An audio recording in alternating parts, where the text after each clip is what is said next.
Radio हमारे YouTube channel के सभी दर्शकों को नमस्कार। आज हम स्टार्ट कर रहे हैं नंबर सिस्टम, मैथ का फर्स्ट चैप्टर नंबर सिस्टम, जिसको हिंदी में कहते हैं संख्या पत्ती। आज हम इसका बेसिक कॉन्सेप्ट समझेंगे। नंबर्स कितने प्रकार के होते हैं, कौन कौन से होते हैं, और उनको बेसिक कॉन्सेप्ट को अच्छे से समझेंगे। उसके बाद आगे करेंगे। तो नंबर सिस्टम शुरू करते हैं। नंबर सिस्टम नंबर सिस्टम को हिंदी में कहते हैं संख्या पद्धति। अब इसमें पहला वर्ड आ जाता है नंबर। तो पहले समझेंगे नंबर कितने प्रकार के होते हैं, कौन कौन से होते हैं। सबसे पहले आ जाते हैं इंटीजर, जिसको कहते हैं हिंदी में पूर्णांक। क्या कहते हैं? पूर्णांक। ये कहाँ से कहाँ तक होते हैं? माइनस इनफाइनाइट से प्लस इनफाइनाइट तक होते हैं। इसका एग्जांपल से समझा रखा है हमने।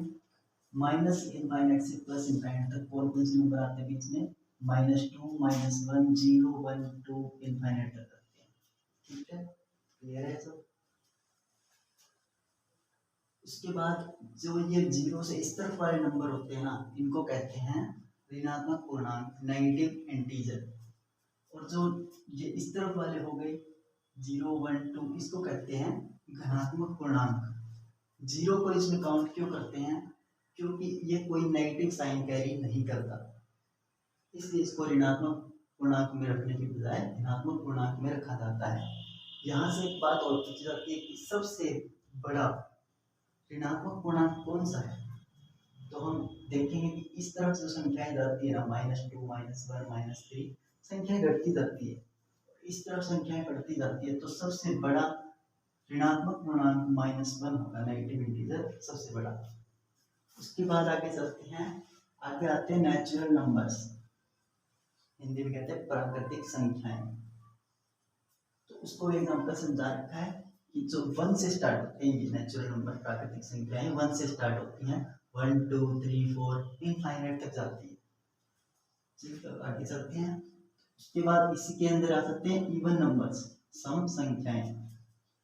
सम संख्याएं क्या होती है? जो संख्याएं 2 से विभाजित हो, 2 से पूरी पूरी भाग हो जाए, यानी कि डिवाइड में शेष फल 0 आए। ठीक है, एग्जाम्पल 2, 4, 6, 8 ऐसे इनफाइनाइट तक जाते हैं। ठीक है, उसके बाद आ जाता है ओड नंबर्स, विषम संख्याएं जो 2 से विभाज्य ना हो, 1, 3, 5, 7 ऐसे इनफाइनाइट तक जाते हैं।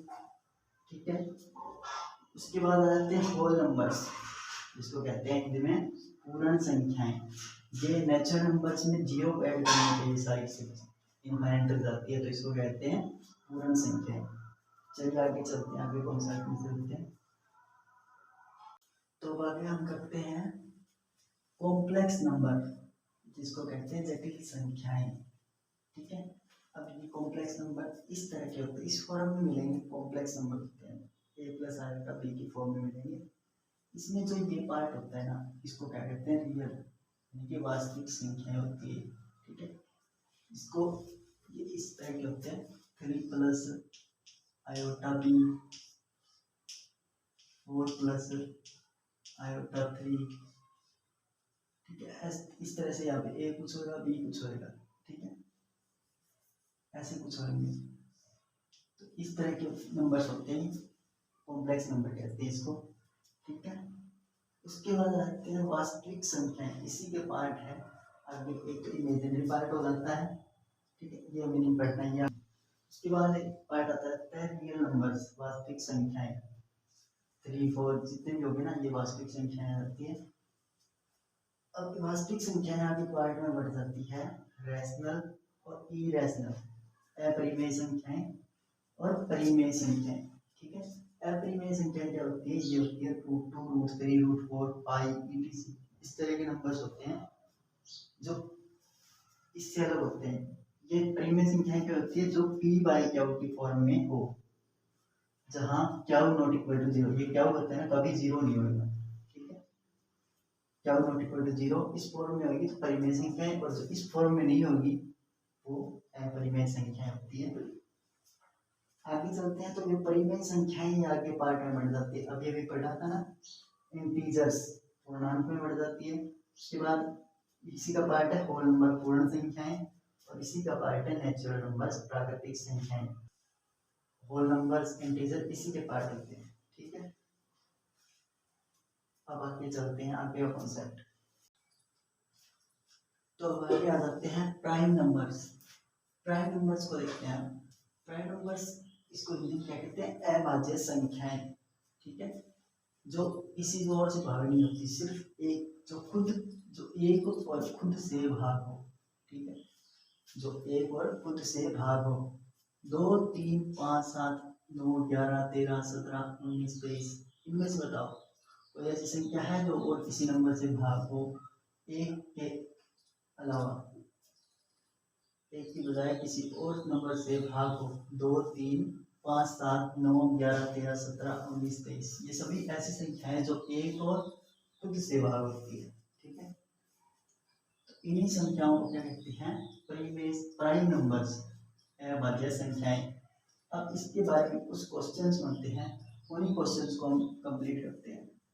अब पूछ लिया जाता है कि सबसे छोटा इवन प्राइम नंबर, इवन क्या होता है, सम अभाज्य संख्या, सबसे छोटी सम अभाज्य संख्या कौन सी है। तो याद रखिएगा 2 है वो सबसे छोटी सम अभाज्य संख्या है, ठीक है, हिंदी वाले भी अच्छे से करेंगे।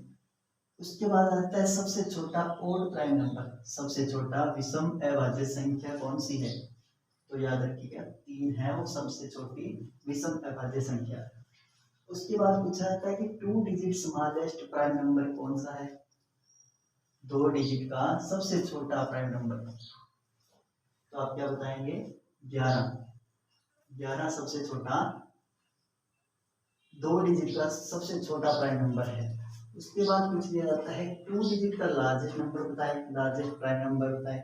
तो आप क्या बताओगे, 97, 97 2 डिजिट का सबसे बड़ा प्राइम नंबर है, ठीक है। उसके बाद पूछ लिया जाता है कि 3 डिजिट का स्मॉलेस्ट प्राइम नंबर, 3 त्रिपदी है, सबसे छोटा प्राइम नंबर कौन सा है। तो आप बताएंगे 101, 101, ठीक है।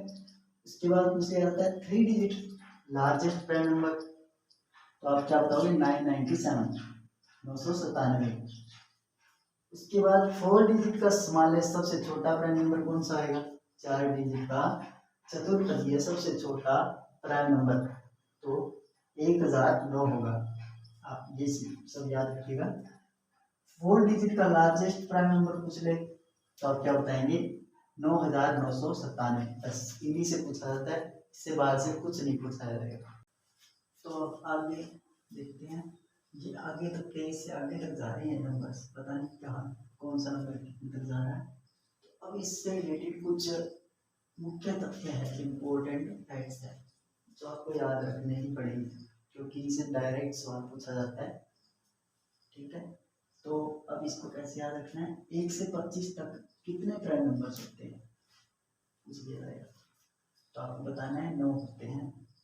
उसके बाद 25 से 50 तक कितने होते हैं, तो 6 होते हैं prime numbers, total 6 prime numbers होते हैं 25 से 50 के बीच में।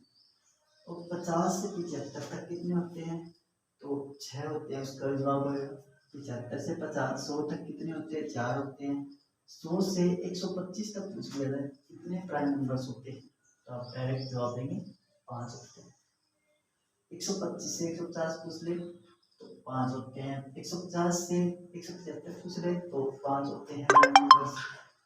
175 से 200 तक पूछ ले तो 6 होते हैं। अब ये याद रखना है आपको, सिर्फ ये नंबर याद रखना है, 9664, 5556, ठीक है, ये नंबर याद रहेगा। आगे इसमें क्या रखा है, इन चारों को जोड़ दो, 1 से 100 तक टोटल कर जाएंगे, 1 से 100 तक 25 हो गए। 1 से 50 तक कितने बनेंगे, 15, 1 से 50 तक के जोड़ दो। 1 से 75 तक, तो 75 तक के जोड़ दो, 21 हो जाएंगे। 1 से 125 तक जोड़ दो, 30 हो जाएंगे। 1 से 150 तक जोड़ दो, टोटल 35 हो जाएंगे। 1 से 175 तक जोड़ दो, 40 हो जाएंगे। 1 से 200 तक पूछ ले तो 46 हो जाएंगे। टोटल को जोड़ेंगे 1 से 200 तक 46 हो जाएंगे। बस ये नंबर याद रखना है आपको। एक ट्रिक यही है इस चीज़ की कि आपको 9664 5556 ये नंबर याद रखना है आपको। ये 25-25 का अंतर है सब में। ये नंबर याद रखेंगे तो आपको ये इंपॉर्टेंट फैक्ट याद रह जाएंगे। अब आगे चलते हैं। अब एक बात याद रखिएगा यहाँ पे कि कुछ संख्याएं ऐसी होती है जो दिखने में तो प्राइम लगती है लेकिन होती नहीं। उनको भाग करके देखोगे तो भाग हो जाएगी और किसी नंबर से भी एक से भाग हो जाएगी। तो वो नंबर्स डायरेक्ट आप याद रख लीजिए, सीधे क्वेश्चन से पूछ नहीं सकती। तो उसमें नंबर्स कौन से हैं? 437, 437, 119, 551, 247, 221। ये ऐसे नंबर्स हैं जो दिखने में प्राइम लगती है। जैसे कि 37 हो गया, तो ऐसे दिखने में लगती है लेकिन होती नहीं। उसके बाद आते हैं कंपोजिट नंबर, भाज्य संख्याएं। भाज्य संख्याएं क्या होती हैं? जो प्राइम नहीं है, बस इतना याद रखिएगा, जो प्राइम नहीं है वो भाज्य संख्या। और अब एक है, एक क्या है? ना ही तो प्राइम है और ना ही कंपोजिट है, ना ही तो भाज्य है और ना ही अभाज्य है, एक। ठीक है, सीधा पूछ लिया जाता है क्वेश्चन, ऐसा नंबर कौन सा है जो ना ही तो भाज्य है ना अभाज्य, तो एक मिलेगा क्वेश्चन का आंसर। ठीक है, उसके बाद आते हैं परफेक्ट नंबर्स, जिन्हें इसको कहते हैं उत्तम संख्याएं, जिसके गुणज का योग उसके बराबर हो, यानी कि गुणज को कहते हैं फैक्टर। उसके फैक्टर्स होंगे ना, खुद को छोड़ के जो जितने बाकी फैक्टर होंगे। एक तो होता है टोटल टोटल डिवाइजर यानी टोटल फैक्टर गुणज, और एक होता है प्रॉपर डिवाइजर। ठीक है, तो ये प्रॉपर डिवाइजर का योग इसके बराबर होएगा, तो उसको कहते हैं उत्तम संख्या, परफेक्ट नंबर। ठीक है, अब इसमें क्वेश्चंस पूछे जाते हैं, सीधे डायरेक्ट क्वेश्चन पूछे जाते हैं। सबसे छोटी पूर्ण संख्या बताइए, आप बताएंगे सीधे 6 होती है सबसे छोटी पूर्ण संख्या। उसके बाद पूछ लिया जाता है 2 डिजिट का स्मॉलेस्ट परफेक्ट नंबर, इसमें स्मॉलेस्ट पूछे जाते हैं, लार्जेस्ट भी पूछे जाते हैं। 2 डिजिट स्मॉलेस्ट परफेक्ट नंबर क्या होगा? 28 होएगा। 3 डिजिट का पूछ ले 496 होएगा। उसके बाद 4 डिजिट का स्मॉलेस्ट पूछ ले तो 8128 होएगा। बस इतना ही याद रखना है। तो आशा करते हैं कि आप सभी को अच्छे से कॉन्सेप्ट समझ में आया होगा, कौन कौन से नंबर होते हैं, कितने प्रकार के होते हैं, और नंबर्स की डेफिनेशन वगैरह सब समझ में आई होगी। यही था हमारा बेसिक कॉन्सेप्ट। अब इस वीडियो का जितना रिस्पॉन्स मिलेगा उसी हिसाब से हम आगे नंबर सिस्टम प्रूफ चैप्टर को कंप्लीट कराएंगे। तो उम्मीद है कि आपको अच्छे से समझ में आया होगा। तो इस वीडियो को अपने दोस्तों के साथ शेयर करें, लाइक करें और अपने हमारे चैनल को सब्सक्राइब करना ना भूलें। थैंक्स।